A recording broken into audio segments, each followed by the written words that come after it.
Nós ajudamos porque nós acreditamos que este é o mandamento que Deus nos dá. É um imperativo no Evangelho. Se você ler Mateus 25, você vai ver as exigências que Jesus faz. Eu vou até pegar aqui, para a gente poder retomar essa importância da caridade que Jesus estabelece como um divisor de águas na nossa vida. No contexto aqui em que ele fala disso, ele está justamente falando do juízo final. Quando é que quando é que tudo isso vai acontecer? Jesus começa a fazer uma reflexão absolutamente exigente demais. É um sermão escatológico que começa no capítulo 24. Quer ver? Onde é que ele vai falando, onde ele começa a evidenciar. Ele começa a dizer assim: quando o Filho do Homem vier em sua glória, acompanhado de todos os anjos, ele se assentará em seu trono glorioso. E todas as nações da terra serão reunidas diante dele. E ele separará uns dos outros, assim como o pastor separa as ovelhas dos cabritos. Veja bem, Jesus começa dizendo que o final dos tempos, esse fim do mundo, como a gente já escutou desde quando a gente era criança, é o momento em que nós seremos separados, em que haverá uma separação dos grupos. O rei dirá aos que estiverem à sua direita: vinde, benditos de meu Pai, recebei em herança o reino que meu Pai vos preparou desde a criação do mundo. Pois eu estava com fome e me destes de comer.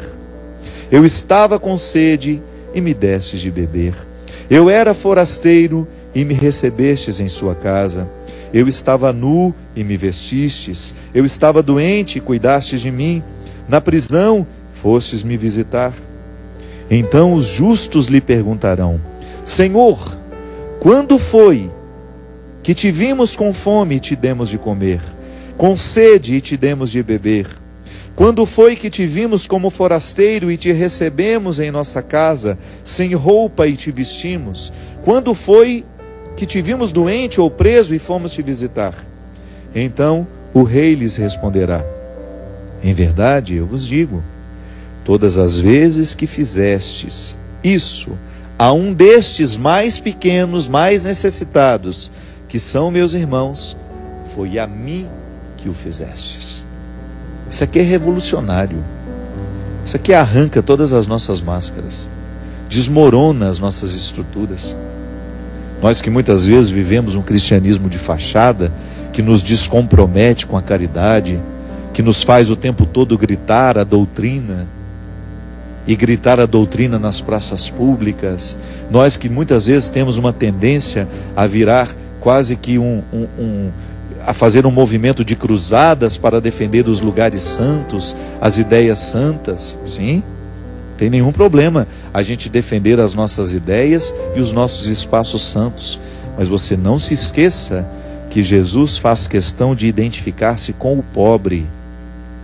Aquele que cuida do pobre, aquele que cuida do doente, está cuidando do próprio Cristo. O Cristo nesse evangelho, minha gente, ele radicaliza. Ele é o próprio pobre. Tanto é que ele pergunta, as pessoas perguntam ao rei: quando é que nós te visitamos? Quando é que nós te demos de comer? E ele responde: quando vocês deram de comer àqueles mais pequenos, aqueles mais necessitados. Então em Mateus 25, você tem uma íntima associação de Deus com os pobres. Ele não está pedindo para ajudar os pobres somente. Ele está pedindo para ser reconhecido nos pobres, nos miseráveis. E aqui nós precisamos identificar todas as misérias. Não é só a miséria material não, viu? Tudo aquilo que é miserável na vida, tudo aquilo que é miserável na condição humana, é expressão de Deus presente entre nós. Então a gente precisa prestar muita atenção onde é que estão as misérias no dia de hoje.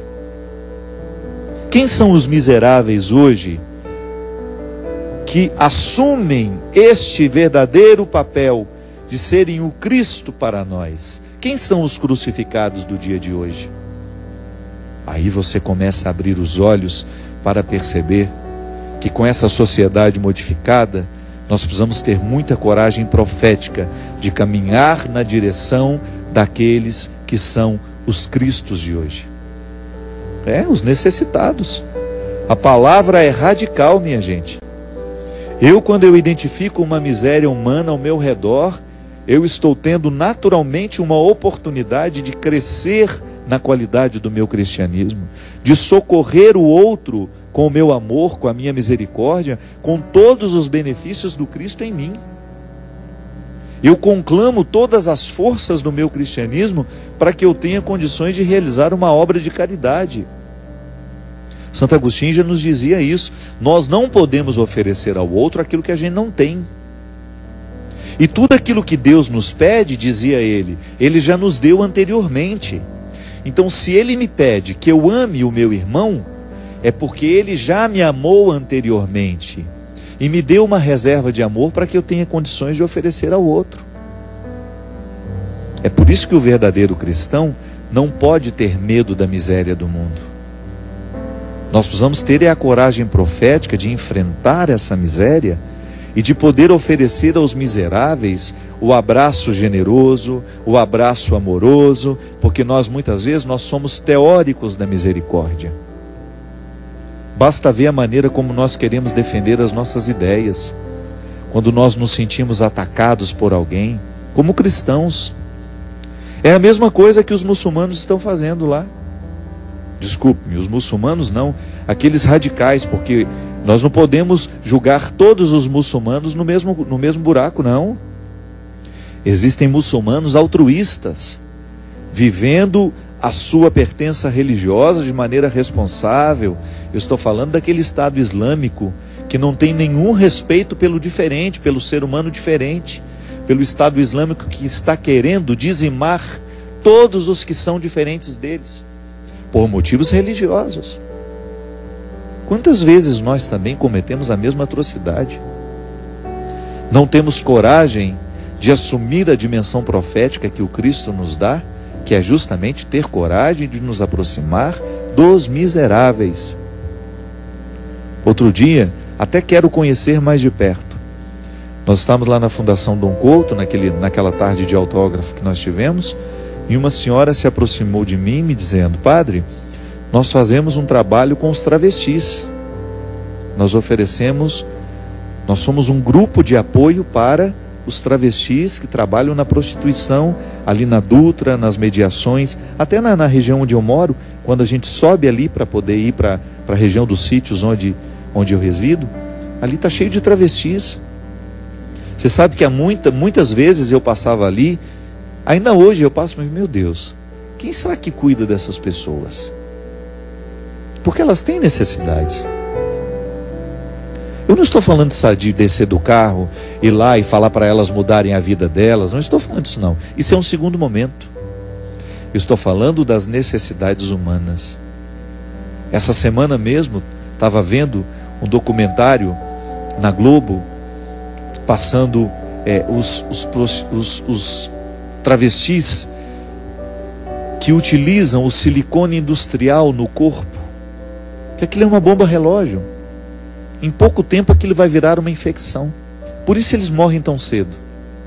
Porque eles são vítimas das infecções que mais cedo ou mais tarde, aquele líquido que não é feito para o corpo humano, que são injetados em condições desumanas, sem nenhuma higiene. A começar, não é um líquido para ser injetado no corpo. Vai naquela casa onde tem uma pessoa que faz aquilo clandestinamente, injeta naquela criatura. Esse trabalho anterior, sabe? De conscientizar que não se deve fazer isso, que não se deve atentar contra a própria vida, de ser amigo dessas pessoas, ainda que elas tenham uma vida muito diferente da que a gente gostaria que elas tivessem. Eu olhei para aquela mulher e achei uma atitude tão corajosa. Fiquei pensando, meu Deus, será que em algum lugar deste Brasil hoje existe alguém fazendo um trabalho com essas prostitutas, com esses homossexuais que se vestem de mulher para viver a prostituição. Se tiver, manda para nós, para a gente conhecer. Eu tenho certeza que um trabalho como esse aproxima-se demais dessa passagem do Evangelho aqui. Aquele gesto que o Papa Francisco teve de receber em audiência particular um travesti, está apontando para a necessidade dessa igreja voltar às origens, de ir buscar aqueles que estão jogados fora. A gente precisa ter coragem. São muitas indigências que nos afastam, porque nos envergonham. Eu, cheio de escrúpulo, eu tenho medo de parar o meu carro ali, de perguntar se eu posso fazer alguma coisa por elas, se existem necessidades que talvez eu, como padre, possa ajudar. Tenho medo do que os outros possam pensar de mim. Talvez você também sofra do mesmo medo. Mas será que não está na hora de nós termos coragem de criar uma pastoral para ir ao encontro dessas pessoas, para poder fazer um trabalho preliminar, para depois, daqui a algum tempo, a gente falar de conversão com elas? Oferecer de repente conscientização de que não se deve injetar esses líquidos no corpo. Valorizar essas pessoas, oferecer a elas, quem sabe, uma oportunidade de trabalho. Depois a gente fala de Deus, minha gente. Depois a gente fala de conversão, de mudança de vida. No primeiro momento a gente precisa oferecer o nosso amor e a nossa solidariedade. E você pode ter certeza que você já vai estar pregando o Evangelho para ela através da sua vida. Porque praticamente ninguém para perguntar se está com fome, se está com necessidade de alguma coisa, como é que passa o dia ali. É um questionamento que eu faço para a gente ter coragem de se aproximar desse Mateus 25 aqui, ó. A gente ter coragem de reconhecer Jesus nos mais desfigurados dos dias de hoje. Eu não tenho medo dos esquisitos, não. Eu lá no meu Twitter, meu Deus, às vezes eles são desrespeitosos, falam bobagem comigo, mas é uma maneira que eu tenho de tê-los por perto. De vez em quando eu recebo também, no meio daquela bobagem toda que às vezes escrevem, coisas sérias. Porque, além das brincadeiras que eu faço, prestem atenção também nas coisas sérias que eu digo. A gente tem de falar a linguagem que o outro entende. A gente tem que se aproximar do outro com a linguagem que ele sabe ouvir. Não adianta eu querer chegar fazendo um discurso bonito, que só você que me acompanha entenderia. Eu preciso, de vez em quando, abrir mão de tudo aquilo que é o meu artefato para poder comunicar com o outro. O mesmo não é com você? Qual é a linguagem que você entende? Você também não precisa, de vez em quando, ser impactado por um jeito de dizer que só você entende? Eu preciso disso. Nós não somos diferentes. O Christian precisa. Essa equipe que trabalha aqui também precisa. O ser humano, minha gente, a nossa necessidade é a mesma.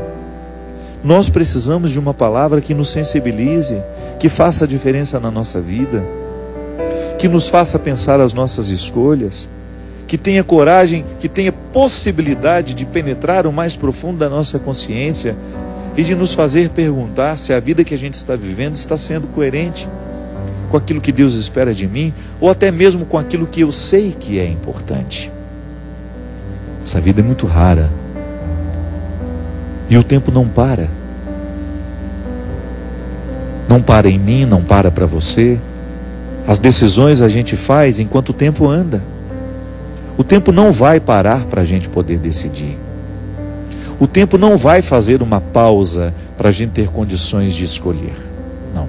É neste movimento que nós vamos precisando, vendo, como a minha mãe naquela viagem, olhando a paisagem passando, a gente vai precisar escolher a vida que a gente quer para nós.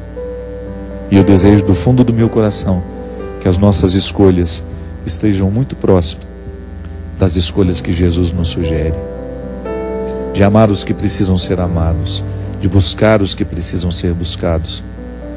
Quem sabe assim a gente aprenda a lidar um pouquinho melhor com as mazelas que todos nós hospedamos dentro de nós.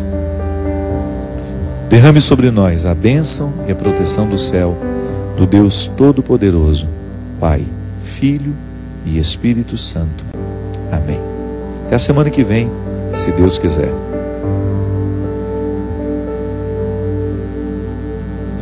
Mesmo quando tudo pede um pouco mais de calma, até quando o corpo pede um pouco mais de alma. A vida é tão rara. Enquanto o tempo acelera e pede pressa, eu me recuso, faço hora, vou na valsa. E a vida é tão rara. Enquanto todo mundo espera a cura do mal e a loucura finge que isso tudo é normal, eu finjo ter paciência. O mundo vai girando cada vez mais veloz. A gente espera do mundo, o mundo espera de nós um pouco mais de paciência. Será que é tempo que lhe falta pra perceber? Será que temos este tempo pra perder? E quem quer saber? A vida é tão rara, tão rara.